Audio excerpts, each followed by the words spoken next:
আপনার জীবনের যে কোনো সমস্যায় আপনি সমস্যার সমাধান করতে পারবেন।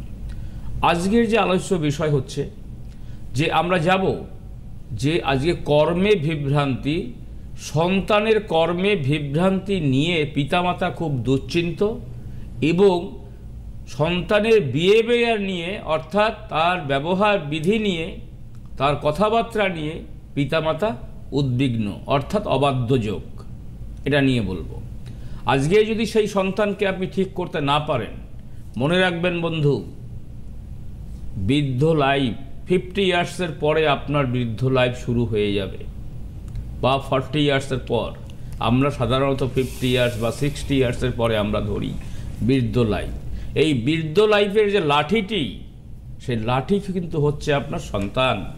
সুতরাং সেই সন্তানের যদি কেরিয়ার করতে না পারবেন, বা সেই সন্তানকে যদি আপনার বাধ্যে না আনতে পারবেন, অথবা আপনার জায়গাতে পিতা মাতা রিলেশান, সন্তান রিলেশান অর্থাৎ সম্পর্কের বিচ্ছেদ যদি ঘটে, তাহলে আপনার বৃদ্ধ লাইফ ভেঙে পড়বে।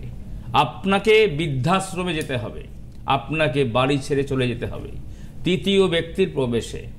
সুতরাং আপনার সন্তানের কেরিয়ার, আপনার পরিবারের সুখ শান্তি, সমস্ত সুবিধা সুযোগ, সৌভাগ্যশালী আপনি হতে পারেন একটিবার দেবাশিস শাস্ত্রীর কাছে যদি আপনি আসতে পারেন। 100 বার। এবং এই কারণে আপনাকে সারা বছর ধরে আসতে হবে না, বছরের পর বছর দৌড়াতে হবে না।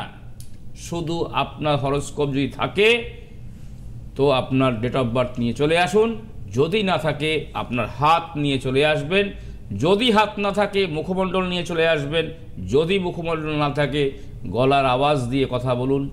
গলার ভয়েস থেরাপি, ভাইব্রেশনে আপনার সমস্যা সবটাই কিন্তু আপনি জানতে পারবেন। দেবাশিসদের কাছে কিছু জানতে হয়, মানে বলতে হয় না, আপনারা দেখেছেন।